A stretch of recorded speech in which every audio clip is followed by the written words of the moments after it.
이번 시간에는 최근 뉴스타파에서 보도한 한만호 비망록에 대하여 호주법 시각으로 한번 살펴보겠습니다.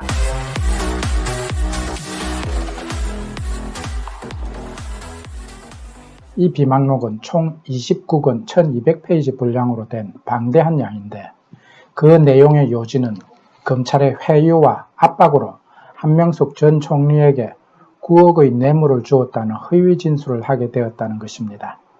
나중에 한만호는 양심의 가책으로 법정에서 진술을 뒤집었고 그 결과 1심에서 한명숙 뇌물 사건은 무죄를 선고하게 됩니다.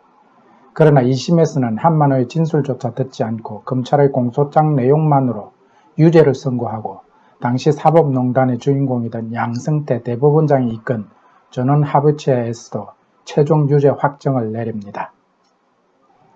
이에 대하여 호주법 시각에서 이 사건을 한번 보고자 합니다. 이것은 오직 대한민국의 사법제도 개선안의 하나로 제시하고자 하는 것이기 때문에 제 의견을 가지고 정치적으로나 이념적으로 몰아가지 마시고 오직 정의구현 차원에서 시청해 주시기를 바랍니다. 한만호의 비망록이 당시 법원의 증거로 제시되었다고는 했지만 이 부분에는 의문이 있습니다.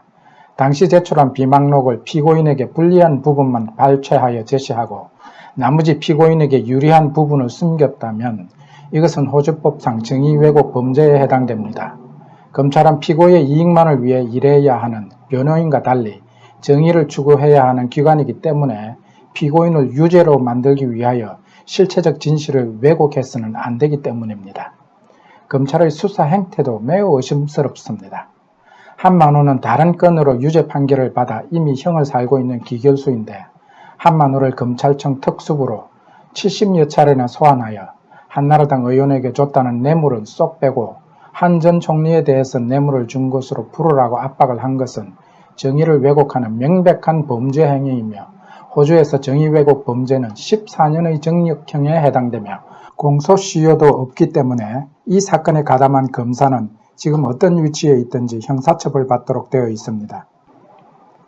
검찰은 또한 한만호의 법정 양심 선언을 위정으로 몰고 그 결과 한 전 총리의 유죄 판결을 이끌기 위하여 3명의 제수들을 불러 위정교사를 시킵니다. 이 행위 역시 심각한 정의 왜곡 범죄에 해당합니다.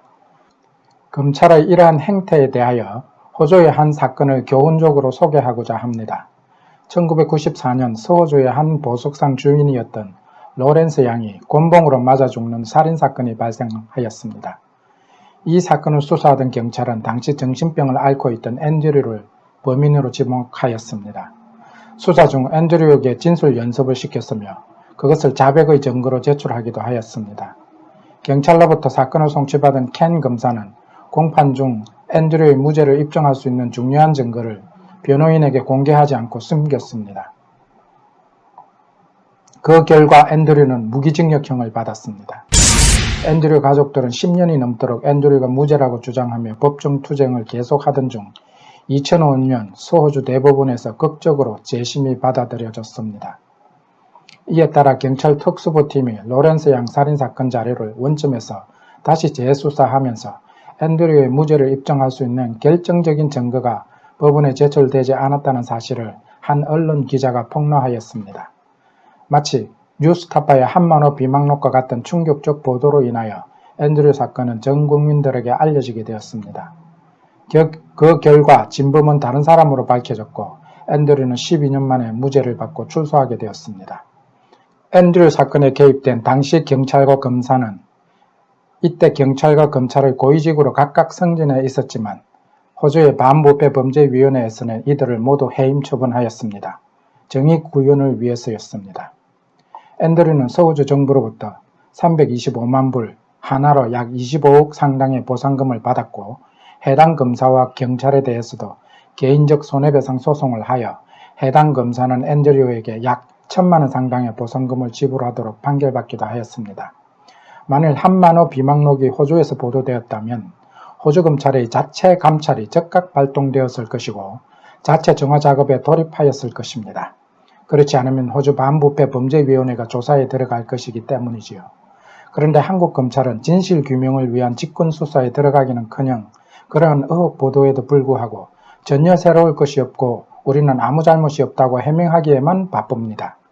한국에는 국가인권위원회도 있고 감찰기관도 있지만 아무런 역할을 하지 못하고 있습니다.